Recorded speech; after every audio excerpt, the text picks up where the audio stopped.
À l'occasion de la célébration de la Journée internationale de l'éducation, le ministre de l'EPST, Tony Mwabakazadi, salue les efforts fournis par le chef de l'État, Félix-Antoine Tshisekedi Tshilombo, dans le secteur de l'éducation.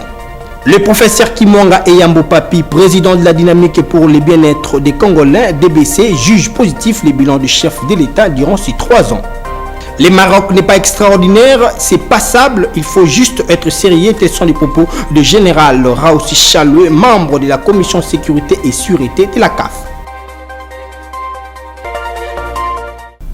Vous informer, c'est notre devoir, mesdames et messieurs. Bienvenue à cette nouvelle session d'information à la télévision de l'éducation. Place au développement des titres. L'humanité célèbre ce lundi 24 janvier 2022 la journée internationale de l'éducation. Sur ce, le ministre de l'EPST, Maître Tony Mwabakazadi, a loué les efforts fournis par le président de la République démocratique du Congo, Félix-Antoine Tshisekedi. Suivez. Mesdames et messieurs, chers compatriotes, aujourd'hui, lundi 24 janvier, le monde entier célèbre la Journée internationale de l'éducation. C'est pour moi une opportunité de rendre un vibrant hommage à tous les enseignants, à tous les éducateurs, à tous les parents qui parfois, dans des conditions difficiles, assurent l'éducation de nos enfants. L'importance de l'éducation n'est plus à démontrer. En effet, grâce à l'école, les enfants apprennent non seulement de nouvelles connaissances et de nouvelles compétences, mais aussi des valeurs. La morale, les capacités de prendre des décisions et les moyens de résoudre les problèmes de notre société. L'école apprend également aux enfants à développer l'esprit de solidarité, d'entraide, de cohésion nationale et à vivre ensemble dans la paix et le respect mutuel. Ce sont les enfants et les jeunes d'aujourd'hui qui deviendront des adultes de demain. Nous devons donc les préparer à assumer leurs responsabilités futures. Cette année, la célébration de la Journée internationale de l'éducation est placée sous le thème « Changer de cap, transformer l'éducation ». Pour nous, ce changement de cap signifie d'abord et avant tout nous assurer que tous les enfants vont à l'école et bénéficient d'une éducation de qualité. Que leurs parents soient pauvres ou riches, qu'ils vivent en ville ou en milieu rural. C'est pourquoi nous croyons à la politique de la gratuité de l'enseignement primaire. La gratuité de l'enseignement primaire est inscrite dans notre Constitution. C'est donc un droit pour tous les enfants. C'est également la vision du chef de l'État, son Excellence Félix-Antoine Tshisekedi Tshilombo, qui considère la gratuité de l'enseignement primaire comme une question de justice sociale, comme un moyen d'assurer le bien-être du peuple et de lui donner la possibilité de contribuer au développement du pays. Depuis 2020, grâce à cette politique de gratuité de l'enseignement primaire, au moins 4 millions d'enfants ont pu s'inscrire à l'école ou sont retournés à l'école. Changer les caps, transformer l'éducation, tel est le thème retenu à l'occasion de la célébration de la Journée internationale de l'éducation dans l'objectif de célébrer le rôle de l'éducation pour la paix et le développement. Suivez ce reportage de Rit Moudi et Gianni Mega. Proclamée par l'Assemblée générale des Nations unies, la Journée internationale de l'éducation a comme but réaffirmer le rôle primordial de l'éducation dans l'édification des sociétés résilientes et la promotion de la paix. Cette journée garantit l'accès de tous à une éducation équitable et de qualité à tous les niveaux, de manière que chaque personne puisse accéder à l'apprentissage tout au long de sa vie. Approché, Roli Mandiango revient sur ce qu'il pense de l'éducation. Lorsque le peuple est suffisamment éduqué, cela va enclencher un dynamisme développemental au sein d'un pays. Lorsqu'on doit consacrer une journée pareille pour réfléchir sur l'éducation, je pense que nous devons encourager cet aspect-là. Mais ce que nous pouvons peut-être demander, c'est que quand il y a des journées pareilles, il faudrait que les ministères du tutelle, les ministres de l'éducation, puissent organiser même des ateliers pour essayer de réfléchir sur l'éducation en principalement en République démocratique du Congo, parce que cette éducation-là peut occasionner un développement et peut également nous donner la paix tant souhaitée au sein de notre pays. Par le fait tout simplement que lorsque les gens sont très bien éduqués par des formations adéquates, par des formations très assidues, par des formations de qualité, vous verrez que le train de vie même de tout le monde va démarrer facilement. Rolly Mandiangou parle également de la situation à l'Est et de la gratuité de l'enseignement. Vous savez, la situation de l'Est, nous vivons ça du jour au lendemain. On se réveille comme ça, les rebelles sont à l'Est. On se réveille, il y a des massacres. Nous voyons même dans la toile comment on manipule, comment on dérange la paisible vie des citoyens à l'Est. Ce n'est pas tout simplement le problème de l'éducation, mais c'est un problème c'est un problème purement politique. Donc il faudrait une bonne diplomatie pour que ces guerres cessent. Le chef de l'État a lancé cette option de la gratuité de l'enseignement conformément à la Constitution, ce qui est une bonne chose. Il faudra nécessairement un encadrement là-dessus pour que cette gratuité puisse produire des fruits afin que nous puissions atteindre les caps du changement, comme dit le thème. La Journée internationale de l'éducation aide également les gens à acquérir les connaissances et les compétences nécessaires pour participer pleinement à la vie de la société et contribuer au développement durable. Changeons des chapitres. Le ministre de la Santé publique, Hygiène et Prévention, le docteur Jean-Jacques Mbungani, a présidé le week-end dernier dans son cabinet de travail la réunion d'évaluation du processus du démarrage des activités du Centre national de lutte contre les cancers. Suivez cet élément de Ginelle Pezo pour avoir plus de précisions. Donc, les excellences, vous avez invité pour qu'on évalue l'état d'avancement du Centre national de lutte contre les cancers de sa création jusqu'à aujourd'hui. Donc on a passé en revue les différents points en rapport avec l'administration, deuxièmement en rapport avec la santé financière du centre et enfin les aspects techniques. Donc par rapport aux différents points, donc, on a élevé des zones d'ombre, on a essayé de voir un peu l'avenir parce que le CNLC est appelé, c'est une structure pérenne du ministère de la Santé, c'est-à-dire c'est un bras technique du ministère de la Santé dans la lutte contre le cancer. Organiser, voir comment prendre en charge les malades et surtout les aspects de la recherche et plus tard la formation. Donc on a passé tout ça en revue et des recommandations sont faites dans les trois ordres, c'est-à-dire sur le plan administratif, sur le plan financier et sur le plan technique. On a reçu les recommandations de l'autorité et pour chuter, je dirais qu'en clair, nous avons reçu de l'autorité les directives que nous allons suivre scrupuleusement et voir comment faire en sorte que les activités commencent. Et cette année 2022 va être vraiment une année d'action et on va s'atteler à ce que la gestion axée sur les résultats soit vraiment la priorité. Vraiment, c'est une occasion de dire merci, particulièrement donc, au ministre et à la vice-ministre. On voit effectivement, ils sont très intéressés parce que le cancer, c'est un problème majeur de santé publique. La létalité du cancer aujourd'hui dépasse la létalité de VIH, tuberculose et malaria réunis. Donc c'est un problème majeur de santé publique, d'autant plus que la transition épidémiologique fait que les maladies transmissibles infectieuses sont en train d'être maîtrisées et les maladies non transmissibles sont en train de prendre le dessus, notamment les cancers.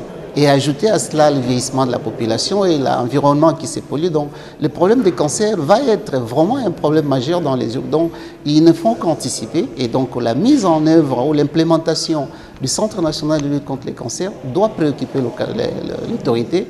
Et nous tenons vraiment à dire merci à l'autorité pour cet accompagnement. Et ça nous touche personnellement. Donc notre engagement est vraiment boosté par rapport à toutes ces réunions. Et on va suivre les recommandations pour que nous ayons un centre fonctionnel très rapidement et pour pouvoir sauver des vies ici en RDC.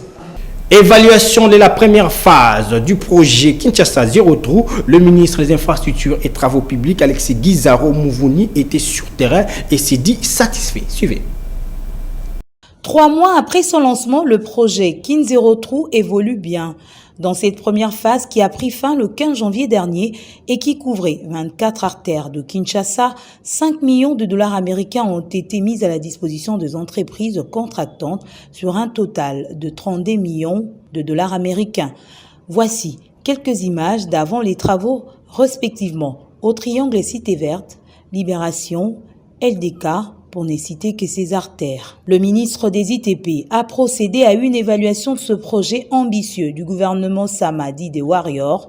Après la ronde, Alexis Guissaro s'est dit satisfait de l'achèvement des travaux dans certains chantiers. Les images peuvent mieux parler à Bypass, haute tension, boucle de l'hôtel des villes, Libération, qui sera ouverte à la circulation le 25 janvier prochain.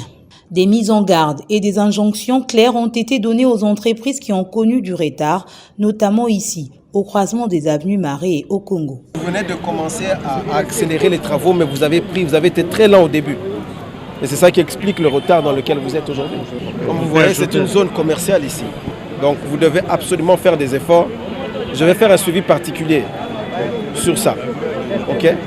À la fin du mois, je reviendrai vérifier moi-même personnellement. Au cours de cette ronde, Alexis Guissaro Mouvouni est allé s'imprégner également des travaux sur OUA et sur la boucle hôtel des villes, précisément sur l'avenue Tombalbaye.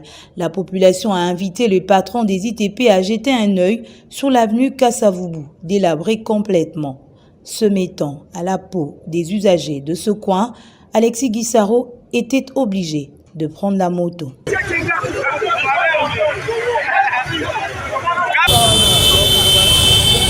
L'avenue Kassavubu est ainsi inscrite sur le projet Kinzero Trou dans sa deuxième phase.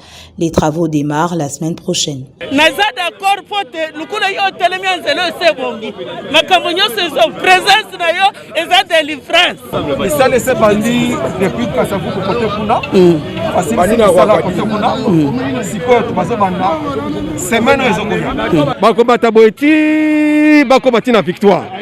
Comme ça, Mobimba réhabilitant comme en bon état. Le point de chute, l'entrée Njili. Un grand bourbier avait pris corps sur cette artère. Le Premier ministre et les ministres d'État avaient vécu un calvaire lors de leur passage sur cette route. Une semaine après, l'OVD s'y est employé pour les travaux d'assainissement d'abord et de la chaussée ensuite sur 3 km tel que promis. Nous avions promis à cette population que les travaux allaient commencer. Et force est de constater aujourd'hui, une semaine après, que des travaux ont été entamés et vraiment des travaux ont beaucoup évolué sur ce tronçon. Ça fait longtemps qu'on attendait l'aménagement de cette route et que comme l'État y a pensé, ça nous fait plaisir. Vraiment, le gouvernement vraiment les cannes a travaillé et ça les bisous bien parce que nous avons bloqué. La deuxième phase du projet Kinzero Trou est entamée, précise le ministre d'État qui rassure quant au financement des travaux. Nous sommes en contact avec le ministère des Finances qui va s'exécuter très rapidement, tel que nous l'a signifié le ministre des Finances, pour que les fonds soient mis à disposition pour entamer cette deuxième phase. C'est crucial parce que nous tenons à respecter les délais. Les délais, c'est 6 mois. Nous pouvons nous estimer satisfaits, même si sur certains tronçons, il y a quand même un certain retard. Mais globalement, nous pouvons considérer qu'à 90%, les entreprises ont répondu présent. Il y a même certaines d'entre elles qui sont en avance par rapport au montant qu'ils ont perçu. Donc il y en a qui ont préfinancé, qui ont fait confiance au gouvernement. Et ces entreprises, nous les avons félicitées. Le projet Kinzero Trou vise à réhabiliter plus de 80 km de route où se sont créés des trous béants pour mettre fin aux embouteillages dans la capitale congolaise. Toujours dans le même dossier, il y égard au non-achèvement des travaux de l'opération Kinshasa Zero Trou exécutée dans plusieurs artères de Kinshasa, la population de la capitale juge insatisfaisante cette initiative du gouvernement de la République démocratique du Congo. Sarah Kindela pour plus de précisions. Ici, nous sommes sur l'avenue Croix-Rouge dans la commune de Kinshasa où la population de ce coin de la capitale a jugé insatisfaisant la réalisation du projet Kinshasa Zéro Trou, d'autant plus que cette avenue est inscrite dans ce projet mais que jusque-là, rien n'est encore fait. Fatiguée de vivre ce calvaire, cette dernière attend une réaction de la part des autorités en ce qui concerne les débuts des travaux de réhabilitation de cet axe routier. Yebani pendant FDC comme na Kinshasa pendant yango nde yebani mais tala modèle to ça bosoto vraiment pratiquement impossible même Brukumese a ko boka même kamia zela Brukumese amona na kate Brukumese peut to yebi payé mais vraiment to na passe ya kosala tala modèle to zali to za ko zela depuis ba moyo do ba maki le ba maki siko na ba réaliser te yango to za ko zela to tala kaka. Avenue les a négligé, ça fait longtemps. Donc, 7 ans, 8 ans, il a venu à négliger. Alors, Avenue a permis à venir où ils ont la commune qui les ont raccourci dans la ville. En plus, ils ont l'université, il y a une deuxième université dans la capitale. Je suis à la Béming, vraiment, il y a ça va compliquer. En tout cas, Avenue a négligé. En tout cas, s'il y a un moyen, ça la vite est possible. On a orangé à venir vraiment. Ils ont venu vraiment que ça l'a négligé boité. Tout ça les efforts on se pour n'abus en tout cas c'est insuffisant. Même cas dans la commune de Lingwala sur l'avenue Kalembe qui semble être abandonnée à son triste sort. Comme vous pouvez le constater sur image, les automobilistes et les conducteurs des véhicules ont du mal à circuler, surtout quand il pleut.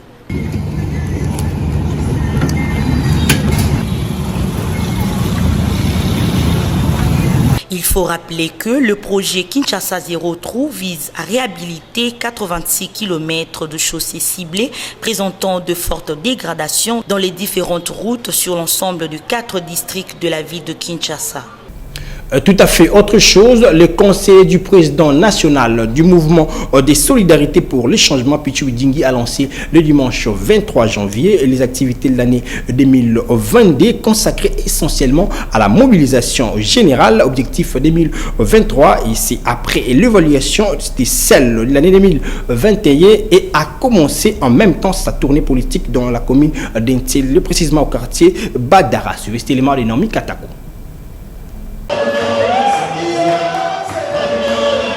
Après les séances de travaux d'évaluation de ces activités pour le compte de l'année 2021, les conseillers Pichubidingi Muzungu a bouclé cet exercice avec les structures et commissions de l'interfédération du mouvement de solidarité pour le changement Tchangou. Ces derniers a par ailleurs profité de l'occasion pour lancer le message à toutes les structures et commissions à une mobilisation générale objectif 2023. Nous venons de lancer ce que nous avons appelé mobilisation générale pour l'année 2022. Pour concrétiser l'idée de la mobilisation générale, les conseillers Pichubidingi étaient le dimanche 23 janvier dernier à Nsele, au quartier Badara, où un accueil chaleureux lui a été réservé par les habitants de ce coin.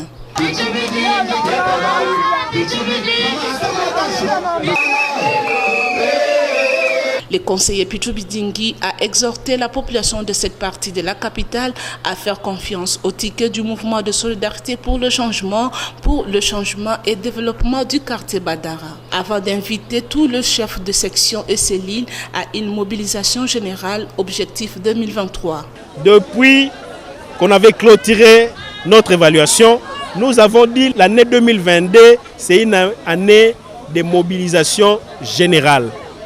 Nous allons mobiliser tout Tchangou. Une mobilisation générale pour se préparer au fait d'affronter les élections en 2023. Et nous voulons également remercier les chefs de cellule qui nous ont toujours accompagnés, qui sont avec nous, qui ont montré qu'ils aiment MC et ils nous sont fidèles. Mais aussi, nous attirons l'attention de la population. L'année risque d'être perturbatrice, surtout sur le plan politique. Mais tenez bon. Tenez parce qu'en 2023, il faut que l'MC puisse avoir plus de députés au Parlement afin d'exécuter son programme. Ici est de noter que pour le conseiller Pichubidingi, l'année 2022 reste d'une grande importance au terme de la campagne de mobilisation des porte-à-porte dans le district de la Tchangou.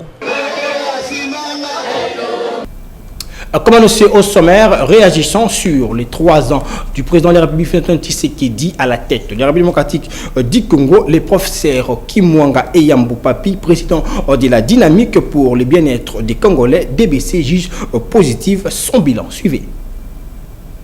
Le chef de l'État est arrivé quand même dès la prise de pouvoir à libérer les prisonniers politiques. Ce qui n'était pas facile. Il y a eu des gens qui étaient même refoulés, qui sont rentrés chez nous, qui étaient des gens qui sont partis en exil, qui sont rentrés, notamment le cas du président Moïse Katumbi Chapwe, qui avec toute sa bande qui était en exil. Et la grande mesure qui a frappé toute la population congolaise, qu'elle soit citadine ou de village, c'est pratiquement la gratuité de l'enseignement. C'est vrai, au départ, il y avait un peu de difficultés. Félicitations au professeur Tony Mwaba pour la réussite, parce qu'aujourd'hui, la gratuité marche très bien. Et aujourd'hui, on vient d'apprendre que la prime de la gratuité est payée. Voilà, une fois de plus, chapeau au chef de l'État.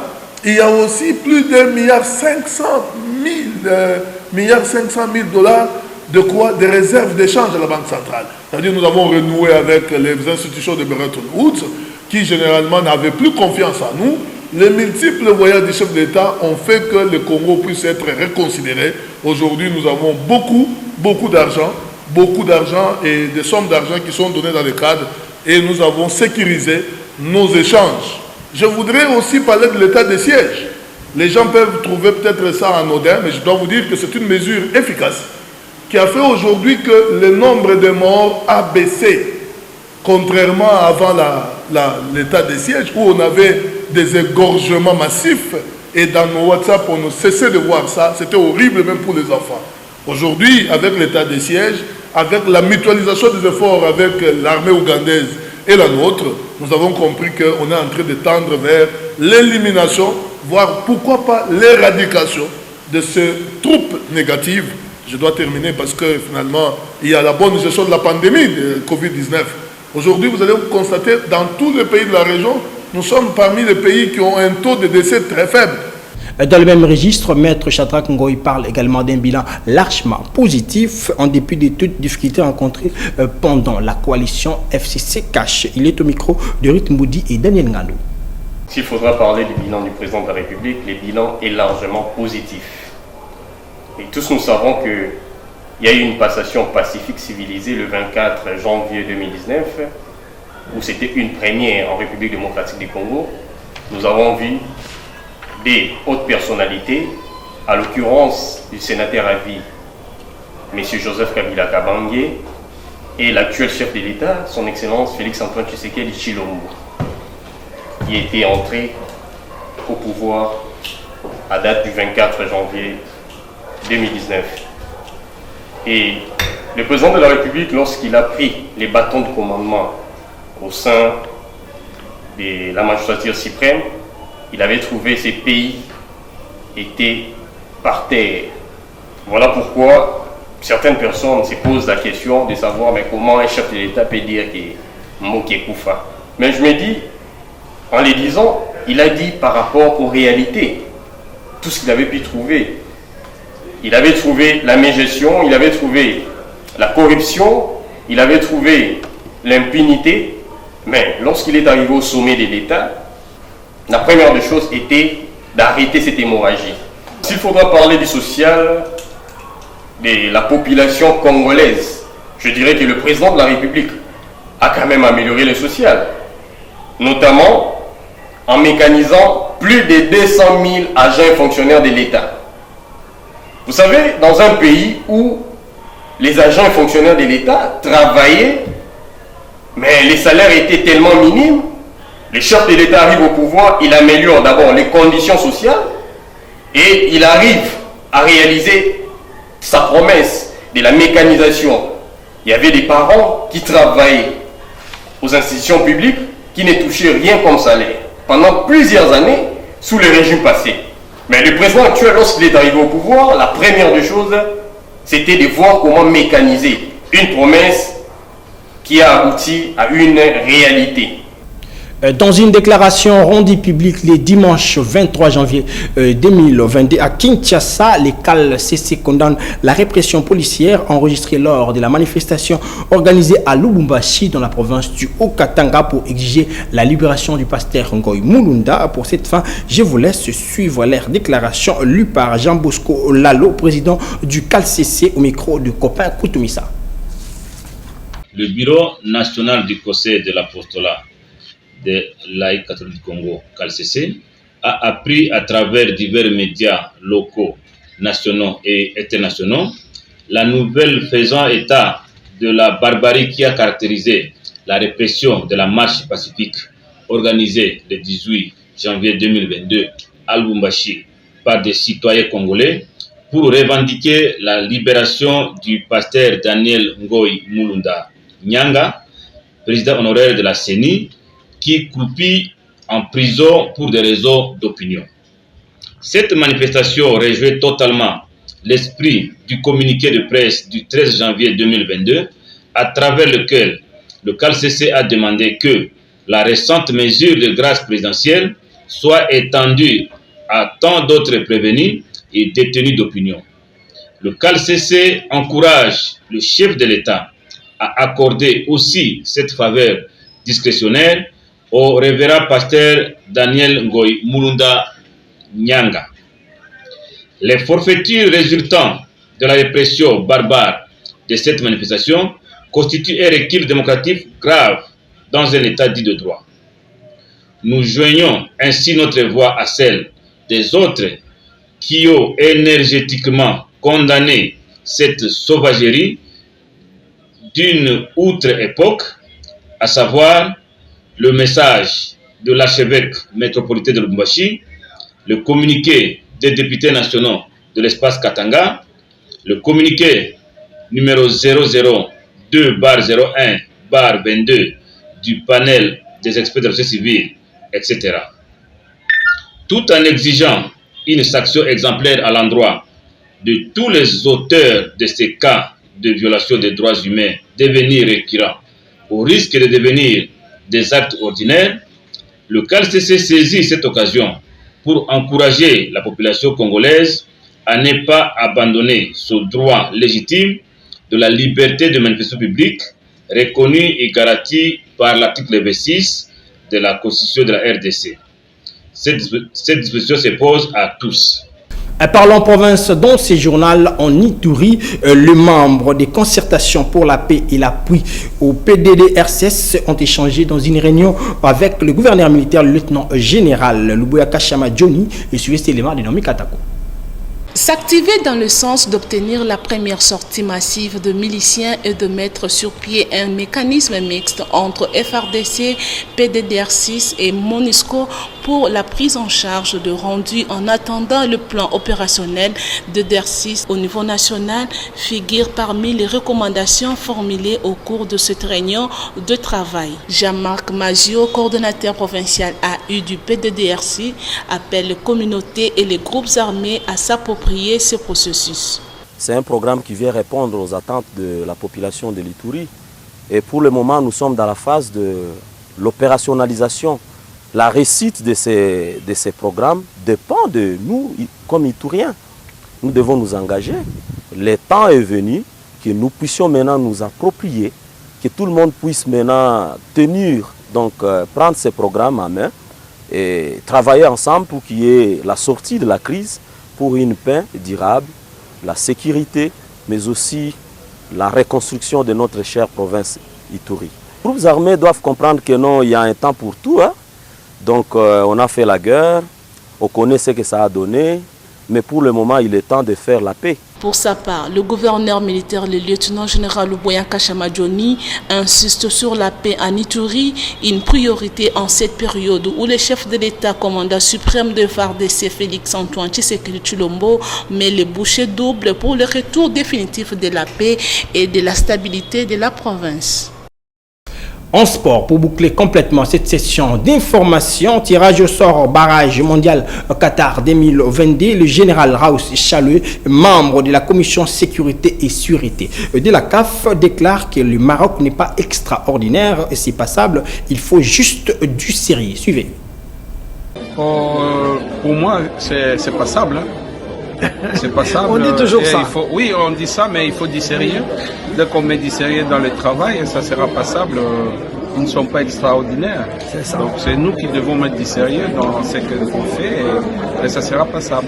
Vous faites partie de la commission sécurité. Est-ce que le public peut avoir accès au stade le 25 mars? Bien sûr, si la fédération congolaise demande, avec l'appui du gouvernement et avec notre commission de sécurité, je vais appuyer ça pour qu'on autorise la moitié du public dans les stades.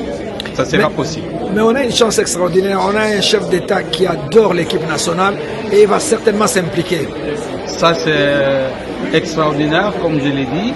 C'est un monsieur qui aime bien le football, le commandant suprême, comme nous on aime bien l'appeler. C'est un sportif numéro 1. Donc la RDC va être vraiment à la Coupe du Monde.